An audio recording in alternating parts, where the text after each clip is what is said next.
Hey everyone, and welcome back to another Genshin Impact video. Today we're going to be giving you guys a quick overview on Kaeya, including how to build him and some potential team comps and synergies that we think he works well with from a free-to-play perspective.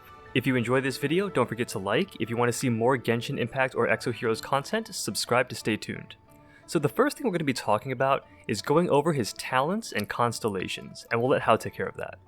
So, looking at his talents, he starts with the skill Frostnaut, which is a pretty simple skill that unleashes a rigid blast in front of him that does cryo damage and can apply frost element to it. His second skill, which is Elemental Burst, that's going to be Glacial Waltz, which he creates 3 icicles that revolves around him, and when they come in contact with enemies, they do cryo damage as well as applying frost element to them. In terms of his passive, let's take a quick look.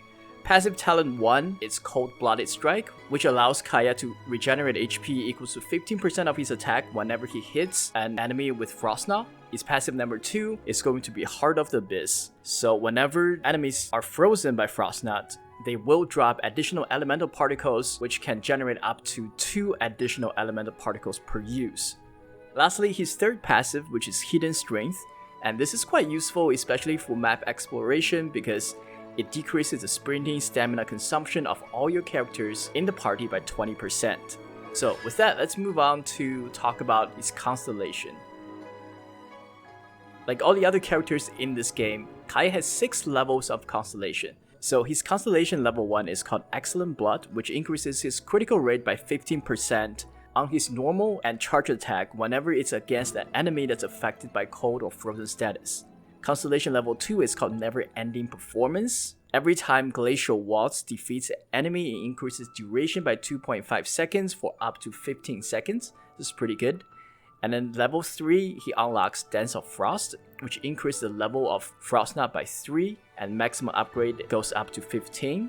Constellation level 4 unlocks Frozen Kiss, which triggers automatically when Kaeya's HP falls below 20%, and creates a shield for him that absorbs damage equal to 30% of his maximum HP that lasts 20 seconds. The shield is super effective against cryo damage, which absorbs damage at a 250% efficiency, and this will occur once every 60 seconds. So a pretty nice skill to keep Kaeya relatively tanky and relatively safe.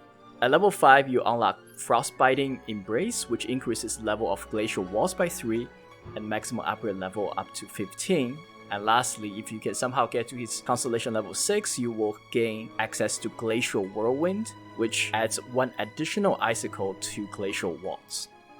So I know so far, we've talked a lot about Kaeya, and it might be a lot to take in, so we'll break it down a little bit for you from here and talk about exactly what type of role he fits in both in the early mid game as well as in the late game, and how to build him effectively and use his skills to their maximum potential. So with that, I'll shift it back to Edward to talk about his early and mid-game use. Right, so transitioning into how he fits into the game, we've broken this down into 2 sections.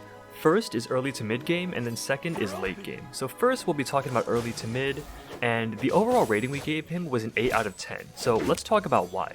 We feel like his role, especially as a free character that everybody can get relatively early on, within the first couple hours of play, Kaeya is definitely more of a melee attacker. He just runs in, starts whacking people with his sword, and then that's where he's most effective.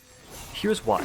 He has consistent damage, his elemental skill Frostnaut is relatively low cooldown, around 6 seconds, and being a frontal AoE cone, it's really easy to position and hit multiple enemies with this, especially if you're running around and sort of leading them in front of you. And then with that additional frost element applied to the enemy, every hit you're going to be doing more damage with his passive, you're going to be doing more damage if you have his first constellation, and getting a little bit of sustain back as well. So it really allows him to stay in that fight and just keep wailing on enemies, even on his own. This is especially useful with the frost elements when you think about all the situations in the game where it could be raining, which makes the enemies wet, which means they could be frozen with his AoE CC, as well as any battles that take place by lakes or in the water. Instantly, right when you hit them with Frostnaut or his Elemental Burst, Glacial Waltz, they'll be immediately frozen, and it just gives you so much time to be able to either stack up that damage on Kaeya, or switch to another character and get that elemental synergy off.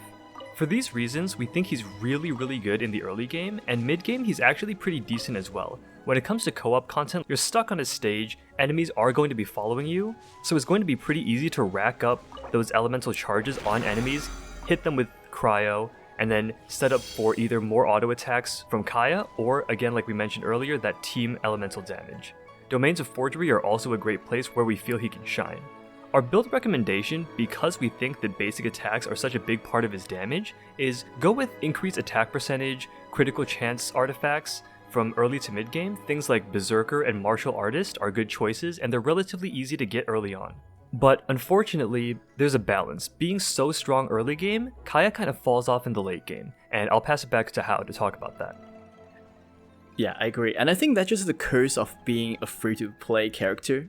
The game developers just can't make it that good, right? So let's take a look at the late game for Kaeya. We think, overall, he's probably more close to a 5 or 6 out of 10. For us, Kaeya's role changes a little bit. Instead of being your primary damage dealer in the early game, Kaeya takes on more of a supporting role. This is mainly because we believe early game Kaeya's ability to freeze enemy and provide crowd control and do consistent damage through his auto attack is very strong. However, these falls off pretty dramatically in the late game. First of all, late game bosses cannot be frozen, so that utility goes away, which is a big part of Kaeya's kit. And also, a lot of the late game bosses that we've seen are typically harder to hit. It's very difficult to stay on them for a prolonged period of time. So heroes like Diluc, who can do a lot of bursty damage through their elemental burst, becomes a more prominent damage dealer, where Kaeya, who have to rely on his auto attack to do damage, falls off pretty significantly. So our take on Kaeya in the late game is he can still fit into certain team compositions in certain areas. Especially in co-op areas such as Domains of Forgery or Domains of Blessing, we believe the ability to bring in freeze CC is still very good, and Kaeya can still function in that role. However, if you do want to rely on someone to do damage, Kaeya will not be your first choice. So in terms of build recommendation, we believe instead of using Berserker and Martial Artist artifacts, maybe consider shifting towards Instructors or Nobilize, Oblige, and artifacts like that, so Kaeya can be the one who's setting up your other party members. But overall, we think Kaeya's role definitely diminishes as the game goes on, and other cryo heroes such as Chi-Chi becomes a much better option. But lastly, let's talk about Kaeya's overall value from a free-to-play perspective. We think overall, Kaeya deserves an 8 out of 10. This might be a little bit high compared to some of other reviews, but we do think as a free-to-play character that you get very early on in the game, he brings a lot of value to you throughout majority of the game. In particular, his versatility to be both a damage dealer as well as a crowd controller means he can fit into a lot of different teams and different situations throughout various stages of the game.